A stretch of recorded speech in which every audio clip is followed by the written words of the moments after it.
Bismillahir Rahmanir Rahim. Assalamu alaikum wa rahmatullahi wa barakatuh. Ramadan is a very important month for Muslims. It is the most blessed month out of the entire Islamic year. It is a month in which Allah subhanahu wa ta'ala has revealed the Quran to Rasulullah sallallahu alayhi wasallam, wherein He showers His blessings upon all Muslims regardless of how much ibadah they do. Rasulullah sallallahu alayhi wasallam himself would make a special dua. Allahumma barik lana fi Rajab wa Sha'ban wa ballighna Ramadan. Oh Allah, bless us in the month of Rajab and Sha'ban and allow us to enter Ramadan. Allow us to reach Ramadan. This is a very important dua, and we should start reciting this dua. We should start making this dua because we're about to reach the month of Rajab within about a week. Now, this hadith and this dua of Rasulullah sallallahu alaihi wasallam needs to be inspected. He says here, "O Allah, bless us in Rajab and Sha'ban, allow us to reach Ramadan." So two things I want to share. The first is from 2 months before, prior to Ramadan, Rasulullah sallallahu alaihi wasallam is already thinking about Ramadan. And we learn from other ahadith that Nabi sallallahu alaihi wasallam is actively preparing for the month of Ramadan. How does he do this? He does this by, various narrations state, by Usama bin Zayd, Aisha radiallahu anha, and others. They narrate this, that they have not seen Rasulullah sallallahu alaihi wasallam fasting as much as he would in the month of Sha'ban, meaning the month prior to Ramadan is the month in which Rasulullah sallallahu alaihi wasallam would fast the most, other than the month of Ramadan, meaning he would practically fast all of Sha'ban. This was in preparation for the blessed month of Ramadan. And the month prior to Sha'ban, Rajab, he's making this dua, "Oh Allah, bless us in Rajab and Sha'ban," and he's thinking about Ramadan. So what we learn from this, and that's the first point, is that we need to prepare for the month of Ramadan. The second point we learn from this beautiful dua that inshallah we will be reciting from now until the month of Ramadan is that we ask Allah for barakah in Rajab and Sha'ban, but we don't ask Allah for barakah in Ramadan, we just ask to reach it. What this implies is that we need Allah subhanahu wa ta'ala's barakah in Rajab and Sha'ban for the preparation. But being in Ramadan itself is barakah. Every single Muslim in Ramadan is going to be showered with Allah subhanahu wa ta'ala's mercy and His barakah. All we need to do is witness. All we need to do is be alive. And that is the dua. Oh Allah, just let me reach it.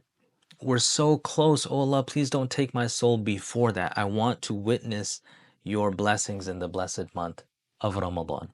So it's like as if just living in Ramadan, that itself is a huge amount.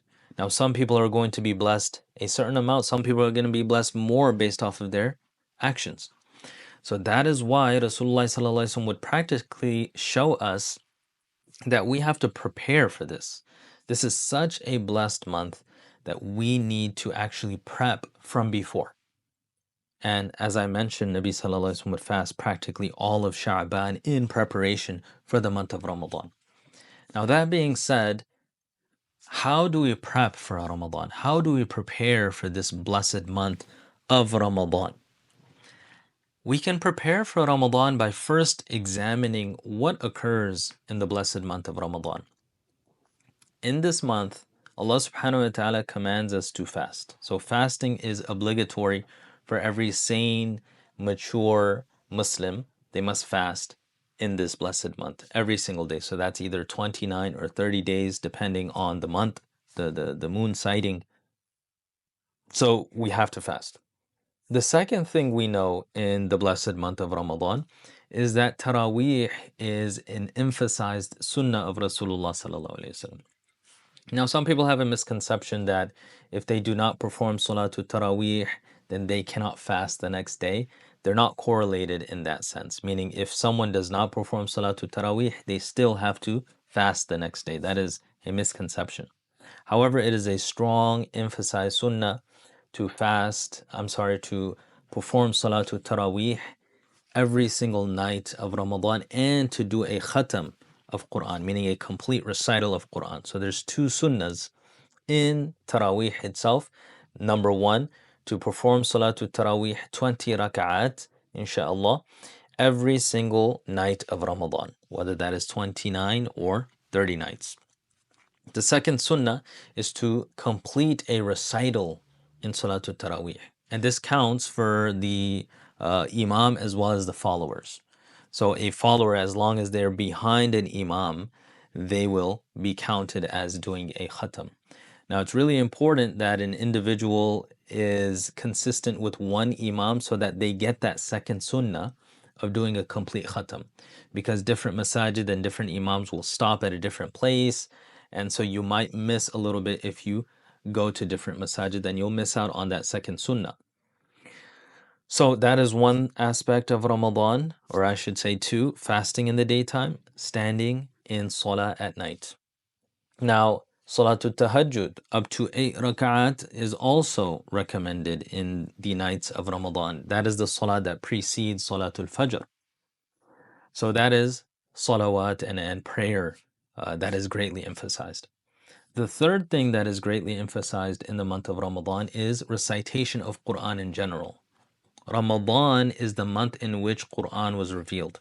The first verse is Iqra bismi rabbika alladhi khalaq, which was revealed to Rasulullah sallallahu alaihi wasallam in the cave of Hira. That occurred on Laylatul Qadr, which is in Ramadan. Because of this connection, and we find in the life of Rasulullah sallallahu alaihi wasallam continuous recitation to Jibreel alayhi salam every single Ramadan. This also shows us that we should be engaged in reciting the Quran as much as we can in the month of Ramadan. So that is a third point, recitation of Quran. A fourth aspect is dhikr of Allah subhanahu wa ta'ala, continuous remembrance. And in some ahadith, Nabi sallallahu alayhi wa sallam tells us to ask Allah for Jannah, to seek His forgiveness and to seek His amnesty from the fire of Jahannam, and to engage in other kinds of remembrances of Allah subhanahu wa ta'ala in the month of Ramadan especially. So that's a fourth aspect. A fifth aspect in Ramadan is extensive charity, either the compulsory zakat or the sadaqat or both. If we're given our zakat in the month of Ramadan, we should also engage in a lot of charity. Some people save up throughout the year to only spend in Ramadan. We find this in a hadith where Aisha radiallahu anha, she states that Rasulullah sallallahu alaihi wasallam in the month of Ramadan was so generous, he was like an unleashed wind. When the wind is blowing very strongly, it doesn't segregate, it's not prejudiced, it goes and blows on anyone that's in its way. That is the generosity of Rasulullah sallallahu alaihi wasallam. So we are highly encouraged to spend a lot in the month of Ramadan. So that's a fifth aspect. A sixth aspect in the month of Ramadan is seclusion. What we find in the i'tikaf. In the last 10 days of Ramadan, Rasulullah would go into the i'tikaf, the seclusion, and worship by himself. In the last year of his life, he actually did a 20-day i'tikaf, so double the length. One point regarding i'tikaf is that this should not be a time for socialization. It is a time for self-introspection. It's a time for ibadah. It's a time for focusing on Allah subhanahu wa ta'ala and us being absolutely alone for that purpose. That's the reason why the masajid generally provide us with tents. And the last aspect of the month of Ramadan, and there's many more, I'm just highlighting a few, is for those who are lucky, they go and they do Umra as well in the blessed month of Ramadan. So if you think about it, Ramadan actually encapsulates all of the great ibadat and acts of worship. You have fasting, you have salah, you have charity, you have qira'ah, recitation of Quran, you have dhikr of Allah subhanahu wa ta'ala, and you have, for some of them, some people, they go for Umrah, and you have i'tikaf, seclusion. So 7 different kinds of ibadat. For that, we need 2 months of preparation. So I'm going to go over each one. I'm not going to go into Umrah because, most of us will not be going for the Umrah during the month of Ramadan. So number 1, fasting. How do you and I prepare 2 months out as being a manifestation of the dua of Rasulullah sallallahu alaihi wasallam. Oh Allah, bless us in Rajab and Sha'ban and allow us to reach the blessed month of Ramadan. The sentiment of this dua is preparation. How do we prepare for fasting? A plan, inshallah, may Allah subhanahu wa ta'ala give me tawfiq, may Allah subhanahu wa ta'ala give you tawfiq, is in the month of Rajab, and we can make a three-tiered system for the lowest amount. In the month of Rajab, we could say doing Mondays and Thursday fasting. And then when it's Ayyamul Bid, when the moon is full, 3 days, 13th, 14th, 15th of the lunar month of Rajab, fasting on those days as well. So that is for Rajab. Then in Sha'ban, doing as much as you can. So at least Mondays, Thursdays, and then the 13th, 14th, 15th, at least that much in Sha'ban as well. So doing that in Rajab and Sha'ban, or you just go and do as much as you can, whatever you feel comfortable with, above and beyond the Mondays, Thursdays, and 13, 14, 15. So that's the first tier. Second tier is going to be in Rajab. You will do, as I previously mentioned, inshallah, Mondays, Thursdays, 13, 14, 15th of Rajab. When it comes to Sha'ban, you do Som Dawoodi, and that is to fast one day and to not fast the next day. Now, I know there's a difference of opinion in different madhahib whether to fast the second half of Sha'ban, but many scholars, they say that if a person is not afraid of losing energy, they may fast throughout Sha'ban without any worry. It's just the last day of Sha'ban. A person should not fast on the last day of Sha'ban. So the second tier is going to be the Mondays, Thursdays on Rajab and 13, 14, 15. And then when you go into Sha'ban, every other day. So about 15 days. Now the highest tier, inshallah, that is going to be in Rajab, you do Som Dawoodi. In Rajab, the month that is coming now, every other day fast from Rajab. And then in Sha'ban, you fast every single day except for the last day. Now, if a person feels weak and they want to regain strength for Ramadan, they should cut that fast short 2 weeks prior to Ramadan. So that is going to be, inshallah, a way that you and I can prep. May Allah subhanahu wa ta'ala give me tawfiq. May Allah subhanahu wa ta'ala give all of you tawfiq to prep for fasting. And you really need to, the body needs to acclimate. And then if you do so, I guarantee you're going to really enjoy the fasts of Ramadan. May Allah subhanahu wa ta'ala give us tawfiq. The second aspect is going to be recitation of Quran. Now in a Ramadan, as much as a person can do. I mean, there's stories of the Salaf who read a khatam a day. A khatam a day. And some people, 2 khatams a day. 1 in the morning, 1 in the nighttime. So there's literally no limit. And I have personally met my teacher's teacher who does 40 khatams in the month of Ramadan. 40 khatams. He's alive. May Allah subhanahu wa ta'ala extend his life and give him barakah and good health. I met him.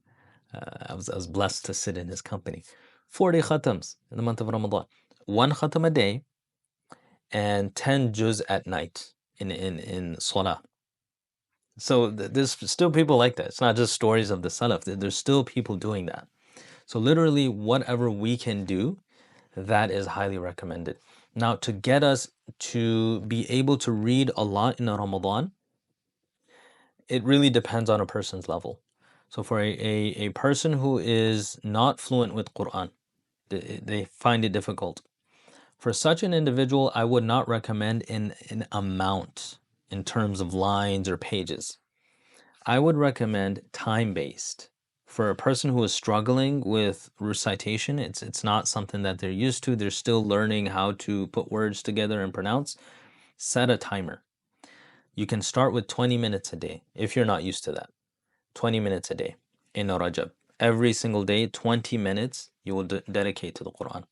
When it comes to Sha'ban, try to bump it up to 30 minutes a day of recitation. That's for the first half of Sha'ban. The second half of Sha'ban, try to do as much as you can. When I say as much as you can, I mean whilst you feel comfortable you should stop short of you desiring a little bit more. So hopefully at that time you've read enough and you've built up this strength of recitation of Quran that you start enjoying it. So you want to stop right before that enjoyment stops. Right? You should still be enjoying it and you're starting to feel like, okay, the enjoyment is going away. You can stop now. You don't want to overdo it so much that you get traumatized so that the next day you're like, I don't want to read. It was too much yesterday. You want to stop just before where you're like, I could do more.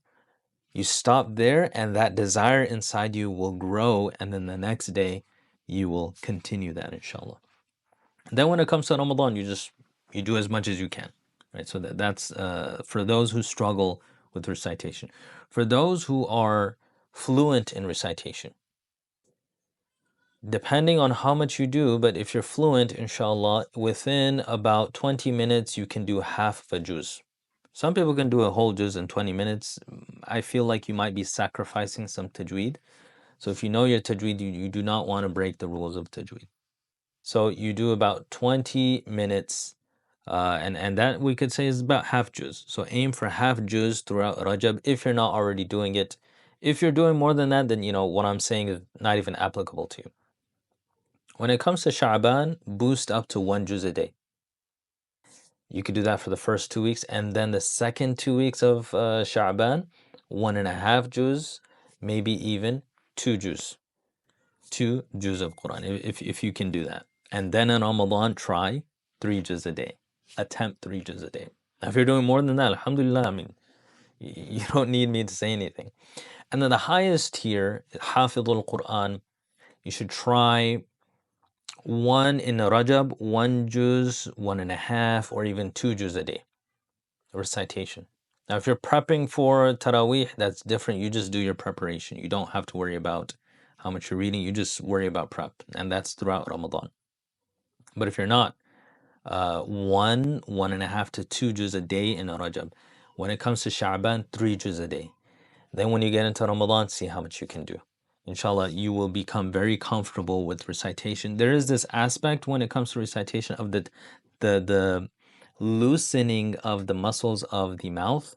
When you recite a lot, you will find that you can just go very quickly with tajweed.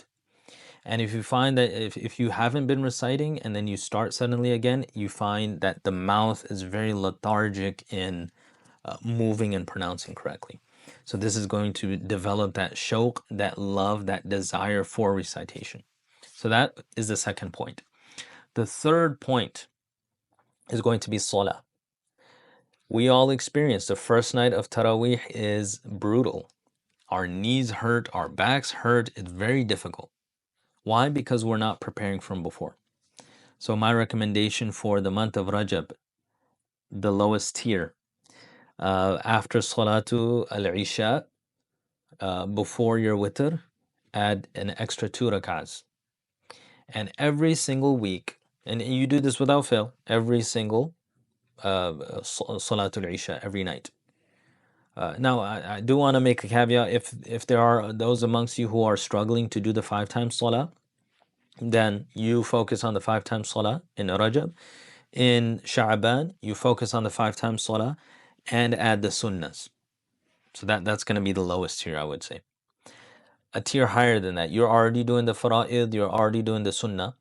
So what you can do is after Salatul Isha, add 2 rak'ahs, and every 2 weeks, add another 2 rak'ahs. So in Rajab, by the end of Rajab, you're doing 4 extra rak'ahs in your before Salatul Witr, after Salatul Isha, and the 2 sunnahs. So the 2 sunnahs don't count about this. They're not factored in this. 4 rak'ahs Salatul Isha, 2 rak'ahs Sunnah, and then you start with 2 rak'ahs. After 2 weeks, you make it 4, meaning 2, 2. Then in Sha'ban again, you add another 2, so that's 6. By the end of Sha'ban, you're doing 8, not counting the 2 Sunnahs, and after the 8, you got Salatul Witr. Then, inshallah, you're going to be fully ready for Ramadan. Now, the highest tier is going to be you doing as much as you can, actually. Obviously less than 20, but you can add 2 rak'ahs every single week. So you start with 2. By the end of Rajab, you're at 8. By the end of Sha'ban, you're at 16. Not counting the 2 sunnahs, not counting witr. And then when you go into Ramadan, easy. You're just adding another 4. Very simple. Right? So depending on where we are, inshallah, we can do whatever. But all of these are forms of preparation. Now, the next thing we're going to talk about is dhikr, reciting adhkar. The best dhikr a person can make is La ilaha illallah. So try to do 100 times La ilaha illallah every single day. Add into that Allahumma salli ala Muhammad wa ala ali Muhammad kama sallaita ala Ibrahim wa ala ali Ibrahim innaka Hamidu Majid. Do that 100 times. And astaghfirullah 100 times. This is recommended after Fajr, after Asr. Now you can just do that for Rajab and Sha'ban and just keep it up in Ramadan. And then whatever you want to add more, you can add more. So I would highly recommend this. If a person wants to do more dhikr, Bismillah, you could aim for how many La ilaha illallah you can do. So start off with 100, add 100 every single week, and you'll be close to 1,000 by Ramadan. I know this seems like a lot, but it really depends on the individual. So for those who want more, they can do more. For those who want less, do the bare minimum. But this is going to be a type of prep, inshallah, so that we can take the most from the blessed month of Ramadan. The next is charity. Many people discharge their zakat in Ramadan, so that is highly recommended. And what we can do, you don't really have to prep per se for charity, but you can find out charities that you want to donate to. So you list out 30 different charities, or if you want to donate to one charity, just have that in mind. You make a list, you make a plan, how much you're ready to give for the total amount. Let's say you're ready to donate $1,000 in the month of Ramadan. So you prepare that mentally. And I would actually say regarding charity that you don't just distribute the same amount in Ramadan. I would say for the first 20 days, you have a specific amount. For the last 10 days, you bump it up. And for the odd nights, you double what you give on the last 10 nights. So say, for instance, you give $10 a day every single day of Ramadan. When it comes to the last 10 nights, you give $50 a day. And on the odd nights, you donate $100. That would be, I would say, a good way to maximize. For instance, if it's Laylatul Qadr and you donated $100, Laylatul Qadr is worth 83 years of ibadah. Not 83 nights, 83 years of ibadah. And you gave $100, imagine you giving $100 for 83 years. So that's why you want to allocate most of that to the end of Ramadan. Next we have seclusion. So seclusion is i'tikaf, that is sunnah mu'akkada at the last 10 nights of Ramadan. We can practice seclusion ourselves, have a few hours every single day where when you're doing your ibadah, you're already in seclusion. So we don't have to go too much into that, but a person should become comfortable by themselves doing ibadah, meaning you're not by yourself, you're with Allah subhanahu wa ta'ala, Allah is watching you, and you're cognizant of that. That is what we call seclusion. It's not just sitting by yourself. It is being alone with the awareness that Allah subhanahu wa ta'ala is watching and aware of you. And that's when we engage in ibadah, etc. And like I said, for those who are going for Umrah, then they have all of the ibadah. They're fasting, they're praying, they're reciting, they're donating, they're in seclusion, and they're in the presence of the Kaaba Sharifa and Masjidul Haram and getting multiple rewards for that. So these are a few things that just came to my mind, and I really ask Allah subhanahu wa ta'ala to give me tawfiq to do all of these things and to also give you tawfiq. I hope this was beneficial. Please make dua for me, and may Allah subhanahu wa ta'ala give us tawfiq to reach Ramadan. Allahumma barik lana fi Rajab wa Sha'ban wa ballighna Ramadan. وصلى الله تبارك وتعالى على خير خلقه محمد وعلى آله وصحبه أجمعين برحمتك يا أرحم الراحمين. السلام عليكم ورحمة الله وبركاته.